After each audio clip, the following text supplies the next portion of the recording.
اعوذ باللہ من الشیطان الرجیم بسم اللہ الرحمن الرحیم قال یا آدم انبئہم باسمائہم، اللہ نے فرمایا کہ آدم ان کو بتاؤ ان کے نام. فلما انباہم باسمائہم، تو جب انہوں نے بتا دیے ان کو فرشتوں کو ان کے نام، قال الم اقل لکم انی اعلم غیب السماوات والارض، تو اللہ نے فرمایا کہ میں نے کہا نہیں تھا کہ میں جانتا ہوں آسمانوں اور زمین کی تمام غائب چیزوں کو جو تمہاری نگاہوں سے بھی اوجھل ہے، غیب. میں ہر شے کا جاننے والا ہوں. وَأَعْلَمُ مَا تُبْدُونَ وَمَا كُنْتُمْ تَكْتُمُونَ، اور میں جانتا ہوں جو کچھ تم ظاہر کر رہے تھے، جو کچھ تم چھپا رہے تھے. چھپانے میں محسوس ہوتا ہے کہ ان کی خواہش یہ تھی کہ خلافت ہمیں ملے. ہم خدام ادب ہیں، ہر وقت تسبیح و تحمید اور تقدیس میں مصروف ہیں، جو حکم ملتا ہے بجا لاتے ہیں. تو یہ خلافت کسی اور مخلوق کو کیوں ملے؟ یہاں صرف یہ اور بتا دوں کہ یہ چونکہ اب ایک تیسری مخلوق کا ذکر بھی بعد میں آئے گا. 3 صاحب تشخص مخلوقات ہیں اللہ کی، صاحب تشخص، صاحب شعور، جن میں میں کا شعور ہے. انا، میں. ایک ملائکہ ہے، ان کی تخلیق نور سے ہوئی ہے. ایک انسان ہے جن کی تخلیق گارے سے ہوئی ہے. ایک جنات ہیں جن کی تخلیق آگ سے ہوئی ہے. باقی حیوانات ہیں، ان میں شعور تو ہے، خود شعور ہی نہیں ہے. Self consciousness, there is a world of difference between consciousness and self consciousness. انسان جب دیکھتا ہے تو اس کو یہ بھی معلوم ہے میں دیکھ رہا ہوں. کتا بلہ دیکھتا ہے، اسے یہ اندازہ نہیں ہوتا کہ میں دیکھ رہا ہوں. دیکھنے کا ایک نتیجہ ہے جو نکل آتا ہے، لیکن میں کا وجود نہیں ہے. یہ انا، سیلف، ایگو، یہ انسان میں ہے، جنات میں ہے، شعور میں، اور فرشتوں میں ہے. ایک نوری مخلوق، ایک ناری مخلوق، ایک زمین کے اس کرسٹ میں یہ جو مٹی اور گارے، مٹی اور پانی کا جو ملغوبہ ہے گارے کی شکل میں، اس سے بنا ہے. قال یا آدم انبئہم باسمائہم فلما انباہم باسمائہم قال الم اقل لکم انی اعلم غیب السماوات والارض واعلم ما تبدون وما کنتم تکتمون وَإِذْ قُلْنَا لِلْمَلَائِكَةِ اسْجُدُوا لِآدَمَ فَسَجَدُوا إِلَّا إِبْلِيسَ. اور یاد کرو جب کہ ہم نے کہا فرشتوں سے سجدہ کرو سب کے سب آدم کو، جھک جاؤ آدم کے سامنے. فسجدوا، ان سب نے سجدہ کیا، الا ابلیس، سوائے ابلیس کے. پہلی بات تو یہ سمجھیے کہ تمام ملائکہ کے سجدے کی ضرورت کیا تھی؟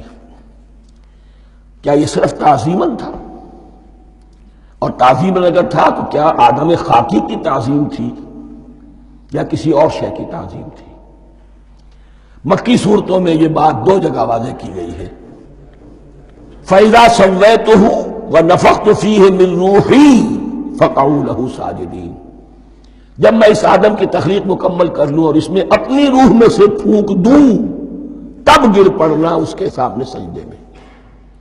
تعظیم اگر ہے تو آدم خاکی کی نہیں ہے، اس کے اندر جو ڈیوائن ایلیمنٹ ہے، جو ڈیوائن سپارک ہے، جو روح ربانی ہے، میری روح، اس کی ہے.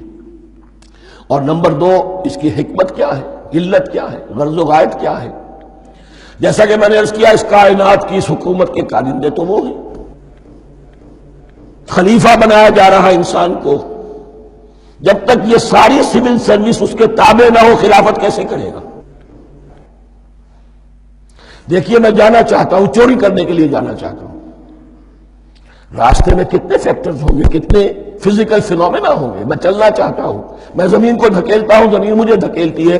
زمین مجھے نہ دھکیلے تو میں کیسے چلوں گا؟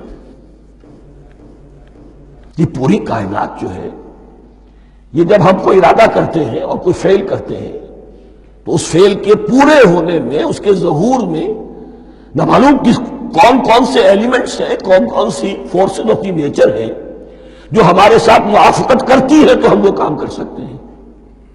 اور ان سب پر فرشتے مامور ہیں، ہر ایک کی اپنی ڈومین ہے.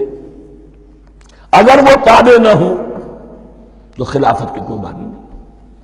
خلافت دی گئی ہے، یہ ادھر جانا چاہتا ہے جانے دو، یہ نماز کے لیے مسجد میں جانا چاہتا ہے جانے دو، یہ چوری کے لیے نکلا ہے نکلنے دو، اس لیے کہ اس کو جو اختیار دیا گیا ہے اس کے اختیار کے استعمال میں یہ تمام جو قوتیں ہیں وہ اس کے ساتھ موافقت کرتی ہیں، تب اس کا کوئی ارادہ وہ اچھا ہو یا برا وہ پایہ تکمیل کو پہنچ سکتا ہے۔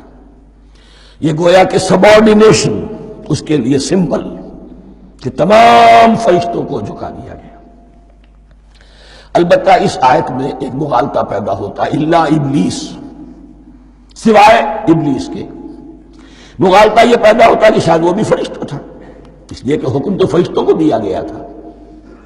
پھر نوٹ کیجئے اس سے پہلے، بہت پہلے سورہ کہف نازل ہو چکی ہے، اور سورہ کہف میں فرما دیا گیا ہے کان من الجن ففسق عن امر ربی، وہ جن تھا پس اس نے سرکشی کی اپنے رب کے حکم سے۔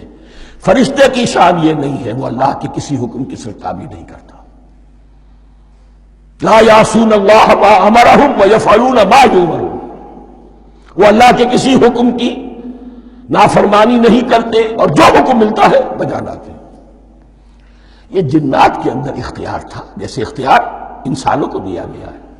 جنات میں نیک بھی ہیں بد بھی ہیں، اعلیٰ بھی ہیں ادنا بھی ہیں جیسے انسانوں میں، لیکن یہ عزازیل جو جن تھا علم اور عبادت دونوں کے اعتبار سے بہت بلند ہو گیا تھا، اور یہ فرشتوں کا یوں سمجھیے کہ ہم نشین، فرشتوں کے ساتھ اس طور سے شامل، جیسے بہت سے انسان بھی اگر اپنی بندگی میں، زہد میں، عبادت میں، نیکی میں ترقی کرے تو ان کا ملائے اعلیٰ کے ساتھ، عالم ارواح کے ساتھ، عالم ملائکہ کے ساتھ ایک رابطہ قائم ہوتا ہے۔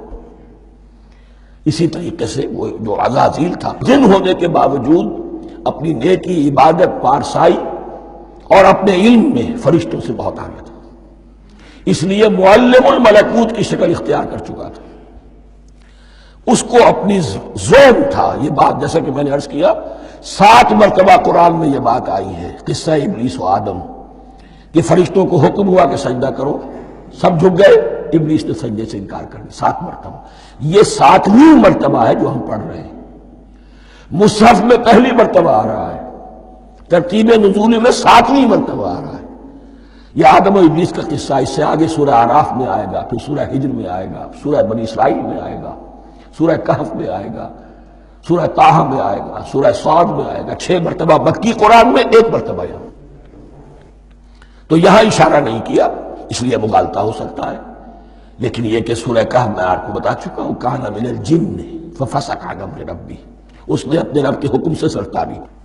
ابلیس اس کا صفاتی نام ہے اب، اس لیے کہ اب لس یبلسو کے معنی ہوتے ہیں مایوس ہو جانا، یہ اللہ کی رحمت سے بالکل مایوس ہے، اور مایوس جو ہو جائے وہ شیطان ہو جاتا ہے۔ اب میرا تو چھٹکارا نہیں ہے، جتنوں کو برباد کر سکوں کروں، میری تو عاقبت خراب ہو چکی ہے، جتنوں کو اپنے ساتھ، ہم تو ڈوبے ہیں سنم تم کو بھی لے ڈوبیں گے۔ اب وہ شیطان اس معنی میں کہ انسان کی عداوت اس کی گھٹی میں پڑ گئی، اس نے اللہ سے پھر اجازت ملی کہ مجھے مہلت دے دے یوم یبعثون، قیامت تک کے دن کے لیے، تو میں ثابت کر دوں گا کہ یہ آدم اس رتبے کا حقدار نہ تھا، مستحق نہ تھا جو اسے دیا گیا۔ انا خیر منہ، میں اس سے بہتر ہوں، خلقتنی من نار وخلقتہ من طین، تو نے مجھے آگ سے بنایا، اسے گارے سے بنایا، لیکن یہ تکبر ہے در حقیقت کہ جس نے اسے راندہ درگاہ حق کر دیا۔ وَإِذْ قُلْنَا لِلْمَلَائِكَةِ اسْجُدُوا لِآدَمَ فَسَجَدُوا إِلَّا إِبْلِيسَ أَبَىٰ وَاسْتَكْبَرَ، ابا اس نے انکار کیا، واستكبر اور تکبر کیا، استکبار کیا، وَكَانَ مِنَ الْكَافِرِينَ۔ کانا عربی زبان میں 2 طرح کا ہوتا ہے، تامہ، ناقصہ۔ ایک معنی یہ ہو سکتے ہیں کہ ہو گیا، اب اپنے اس استکبار اور انکار کی وجہ سے کانا من الکافرین، وہ کافروں میں سے ہو گیا۔ ایک کانا تامہ ہوتا تھا ہی کافروں میں سے، یعنی اس کے اندر سرکشی چھپی ہوئی تھی، اب ظاہر ہو گئی۔ یہ معاملہ ہوتا ہے، کسی شخص کی بدنیتی اس کے اوپر پردے پڑے رہتے ہیں نیکی کے، زہد کے، کسی خاص وقت میں آ کر وہ ننگا ہو جاتا ہے، اور جو اس کے اندر تھا اصل اس کی حقیقت وہ سامنے آ جاتی ہے، اس کا امکان ہے۔ تو دونوں معنی اس کے ہو سکتے ہیں۔ صدق اللہ العظیم۔